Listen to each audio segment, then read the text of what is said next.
News में आप सभी दर्शकों का स्वागत है। मैं हूं आपके साथ मुबीना। ತಾಯಿಯ ಪಾದದಡಿಯ ಸ್ವರ್ಗವಿದೆ ಎಂದು ಜಗತ್ತಿಗೆ ತೋರಿಸಿದ ನೀತಿ ಪಾಲಕ ಪ್ರವಾದಿ ಮೊಹಮ್ಮದ್ ಸಲ್ಲಲ್ಲಾಹು ಅಲೈಹಿ ವಸಲ್ಲಮರು, ಸಮಾನತೆಯ ಸಮಾಜದ ಶಿಲ್ಪಿ ಪ್ರವಾದಿ ಮೊಹಮ್ಮದ್ ಸಲ್ಲಲ್ಲಾಹು ಅಲೈಹಿ ವಸಲ್ಲಮರು. ನಾವು ನಮ್ಮ ಧರ್ಮವನ್ನು ಪ್ರೀತಿಸುವುದರ ಜೊತೆಗೆ ಇತರೆ ಧರ್ಮವನ್ನು ಗೌರವಿಸುವುದು ನಮ್ಮ ಆದ್ಯ ಕರ್ತವ್ಯವೆಂದು ಇಡೀ ಜಗತ್ತಿಗೆ ಸಾರಿ ಹೋದ ಮಹಾನ್ ಮಾನವತಾವಾದಿ ಪ್ರವಾದಿ ಮೊಹಮ್ಮದ್ ಸಲ್ಲಲ್ಲಾಹು ಅಲೈಹಿ ವಸಲ್ಲಮರು. ಮನುಷ್ಯನು ಮನುಷ್ಯನಾಗಿ ಈ ಭೂಮಿಯ ಮೇಲೆ ಹೇಗೆ ಬದುಕಿ ಬಾಳಬೇಕೆಂಬ ನೈಜ ಮಾನವೀಯ ಮೌಲ್ಯವನ್ನು ಕಲಿಸಿಕೊಟ್ಟಿರ್ತಕ್ಕಂಥ ಮಾನವತಾವಾದಿ ಪ್ರವಾದಿ ಮೊಹಮ್ಮದ್ ಸಲ್ಲಲ್ಲಾಹು ಅಲೈಹಿ ವಸಲ್ಲಮರು. ಅವರ ಒಂದೇ ಒಂದು ಫೋಟೋ, ಪ್ರತಿಮೆ, ಮೂರ್ತಿ, ಪುತ್ಥಳಿ ಸಹ ಈ ಲೋಕದಲ್ಲಿ ಲಭ್ಯವಿಲ್ಲ. ಆದರೂ ಅವರು ಇಂದು ವಿಶ್ವದ ಶತಕೋಟಿ ಜನರ ಹೃದಯದಲ್ಲಿದ್ದಾರೆ. ಅವರೇ ಪ್ರವಾದಿ ಮೊಹಮ್ಮದ್ ಸಲ್ಲಲ್ಲಾಹು ಅಲೈಹಿ ವಸಲ್ಲಮರು.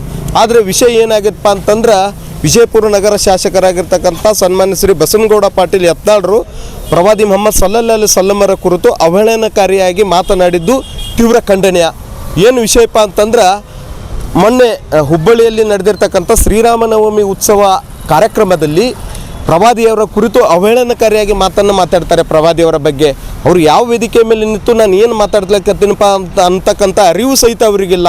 ಪ್ರಭು ಶ್ರೀರಾಮಚಂದ್ರ ಮರ್ಯಾದಾ ಪುರುಷೋತ್ತಮನಾಗಿರ್ತಕ್ಕಂಥ ಪ್ರಭು ಶ್ರೀರಾಮಚಂದ್ರನು ಸಹಿತ ನಮಗೆಲ್ಲ ಆದರ್ಶ ಪುರುಷ. ಪ್ರಭು ಶ್ರೀರಾಮಚಂದ್ರನು ನಾವು ಸಹಿತ ಗೌರವಿಸ್ತೇವೆ, ಪೂಜನೀಯ ಭಾವದಿಂದ ಕಾಣಿಸ್ತೇವೆ. ಆದರೆ ವಿಜಯಪುರ ನಗರ ಶಾಸಕರಾಗಿರ್ತಕ್ಕಂಥ ಸನ್ಮಾನ್ಯ ಶ್ರೀ ಬಸನಗೌಡ ಪಾಟೀಲ್ ಯತ್ನಾಳರಿಗೆ ಒಂದು ಮಾತನ್ನು ಹೇಳ್ತೇನೆ. ನಿಮ್ಮ ವೈಯಕ್ತಿಕ ರಾಜಕೀಯ ತಿಕಲಾಟದ ಮಧ್ಯೆ ನಿಮ್ಮದು ರಾಜಕೀಯ ನೀವು ಏನು ಬೇಕಾದ್ರು ಮಾಡ್ಕೊಡ್ರಿ. ವೈಯಕ್ತಿಕ ನೀವು ಬೈಕೋರಿ, ಸಾಕಾರ ಬೇಕಾದ್ರೆ ಮಾಡ್ಕೊರಿ, ಅದು ನಿಮ್ಮ ವೈಯಕ್ತಿಕ ರಾಜಕಾರಣ. ಅದರ ಬಗ್ಗೆ ನಾನು ಏನು ಮಾತಾಡಲ್ಲ. ಆದರೆ ಪ್ರವಾದಿಯವರ ವಿಷಯಕ್ಕೆ ಬಂದರೆ ನಾವು ಯಾವುದೇ ಕಾರಣಕ್ಕೂ ಕೂಡ್ತಕ್ಕಂಥ ಮಾತೇ ಇಲ್ಲ ಅಂತಕ್ಕಂಥ ಮಾತನ್ನು ನಾನು ಈ ಮಾಧ್ಯಮದ ಮೂಲಕ ಅವ್ರಿಗೆ ಹೇಳಲಿಕ್ಕೆ ಬಯಸ್ತೇನೆ. ನಮ್ಮ ಜೀವಕ್ಕಿಂತಲೂ ಹೆಚ್ಚಾಗಿ ಪ್ರೀತಿಸ್ತಕ್ಕಂಥ ವ್ಯಕ್ತಿ ಯಾರಾದರೂ ಇದ್ರೆ ಅದು ಪ್ರವಾದಿ ಮೊಹಮ್ಮದ್ ಸಲ್ಲಲ್ಲಾಹು ಅಲೈಹಿ ವಸಲ್ಲಮರು. ಅಂಥ ಪ್ರವಾದಿಯವರ ಬಗ್ಗೆ ತಾವು ಅವಹೇಳನಕರ ಮಾತನಾಡಿದ್ದು ತೀವ್ರ ಖಂಡನೀಯ. ಇವತ್ತಿನ ದಿವಸ ನಾವು ವಿಜಯಪುರ ಜಿಲ್ಲೆಯ ಅಂಬೇಡ್ಕರ್ ವೃತ್ತದಲ್ಲಿ ಶಾಂತಿಯುತವಾಗಿ ಪ್ರತಿಭಟನೆ ಮಾಡುವುದರ ಮುಖಾಂತರ ಮಾನ್ಯ ಜಿಲ್ಲಾಧಿಕಾರಿಗೆ ಮನವಿ ಕೊಟ್ಟು ಇವತ್ತಿನ ದಿನ ಅವರು ಮಾತಾಡಿರ್ತಕ್ಕಂಥ ಮಾತನ್ನು ನಾವು ಸಾವಿರಾರು ಸಂಖ್ಯೆಯಲ್ಲಿ ಎಲ್ಲ ಸಮಾಜ ಬಾಂಧವರು ಸೇರಿ ಇವತ್ತಿನ ದಿನ ಖಂಡಿಸಿದ್ದೇವೆ. ಇಲ್ಲಿ ಭಾರತ ದೇಶದಲ್ಲಿ ಹಿಂದೂ, ಮುಸಲ್ಮಾನರು, ಕ್ರೈಸ್ತರು, ಸಿಖ್ಖರು, ಜೈನರು, ಬೌದ್ಧರು ನಾವೆಲ್ಲರೂ ಒಂದೇ ಅಂತಕ್ಕಂಥ ಮನೋಭಾವದಿಂದ ಇವತ್ತಿನ ದಿನ ಕೂಡಿ ಬಾಳಲಿಕ್ಕತ್ತೇವೆ.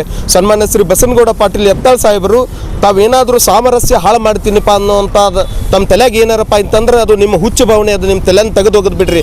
ಯಾಕಪ್ಪ ಅಂತಂದರೆ ಇದು ಶರಣರು, ಸಾಹಿತಿಗಳು, ಸೂಫಿ ಸಂತರು ನಡೆದಾಡಿರ್ತಕ್ಕಂಥ ಪವಿತ್ರ ಪಾವನ ಪುಣ್ಯ ಭೂಮಿ ಇದು. ಇಲ್ಲಿ ಸತ್ಯನೇ ಗೆಲ್ತೈತೆ ವಿನಾ ನಿಮ್ಮಂಥ ಸುಳ್ಳು ಯಾವತ್ತೂ ಗೆದಲ್ಲ ಅಂತಕ್ಕಂಥ ಮಾತನ್ನು ನಾನು ಈ ಸಂದರ್ಭದಲ್ಲಿ ಹೇಳುತ್ತಾ ಕೊನೆಯದಾಗಿ ಒಂದೇ ಒಂದು ಮಾತನ್ನು ಹೇಳ್ತೀನಿ. ಅಹಿಂದ ನಾಯಕರು, ಈ ರಾಜ್ಯದ ಮುಖ್ಯಮಂತ್ರಿಗಳಾಗಿರ್ತಕ್ಕಂಥ ಸನ್ಮಾನ್ಯ ಶ್ರೀ ಸಿದ್ದರಾಮಯ್ಯ ಸಾಹೇಬರಿಗೆ ನಾವೆಲ್ಲ ಅಲ್ಪಸಂಖ್ಯಾತ ಬಂಧುಗಳು 90% ನಿಮ್ಮ ಮೇಲೆ ನಂಬಿಕೆಯನ್ನಿಟ್ಟು ನಿಮಗೆ ಮತದಾನ ಮಾಡುವುದರ ಮುಖಾಂತರವಾಗಿ ನಿಮ್ಮನ್ನು ಮುಖ್ಯಮಂತ್ರಿಯನ್ನು ಆಯ್ಕೆಯಾಗಿ ಮಾಡುವ ನಿಟ್ಟಿನಲ್ಲಿ ಈ ಕಾಂಗ್ರೆಸ್ ಪಕ್ಷವನ್ನು ಅಧಿಕಾರಕ್ಕೆ ತರುವ ನಿಟ್ಟಿನಲ್ಲಿ ನಾವೆಲ್ಲ ಶ್ರಮಿಸಿದ್ದೇವೆ. ಅದೇ ಥರನಾಗಿ ನಮ್ಮ ಸಮಾಜದ ಬೆನ್ನಿಗೆ ತಾವು ಸಹಿತ ನಿಂತುಕೊಂಡು ಇಂಥ ಕೋಮುವಾದಿಗಳ ಮುಖಕ್ಕೆ ಬೀಗ ಹಾಕಿಸುವಂಥ ಕೆಲಸವನ್ನು ತಾವು ಮಾಡಬೇಕು ಅಂತಕ್ಕಂಥ ಮಾತನ್ನು ನಾನು ಈ ಸಂದರ್ಭದಲ್ಲಿ ಹೇಳುತ್ತಾ ಕೊನೆಯದಾಗಿ ಒಂದು ಮಾತನ್ನು ಹೇಳ್ತೀನಿ. ತಾವು ಒಂದು ವೇಳೆ ಇವರು ಮುಖಕ್ಕೆ ಬೀಗ ಹಾಕಿದ ಕೆಲಸವನ್ನು ಮಾಡದೇವೆ ಆದರೆ ಮುಂಬರುವ ದಿನಮಾನಗಳಲ್ಲಿ ನಾವು ಉಗ್ರವಾದ ಹೋರಾಟ ಮಾಡ್ತೇವೆ ಅಂತಕ್ಕಂಥ ಮಾತನ್ನು ನಾನು ಈ ಸಂದರ್ಭದಲ್ಲಿ ಈ ಮಾಧ್ಯಮದ ಮೂಲಕ ಹೇಳಲಿಕ್ಕೆ ಬಯಸ್ತೇನೆ. ನನ್ನ ಹೆಸರು ಮೊಹಮ್ಮದ್ ಗೌಸ್ ಸವಾಲ್ದಾರ್, ವಕೀಲರು, ವಿಜಯಪುರ.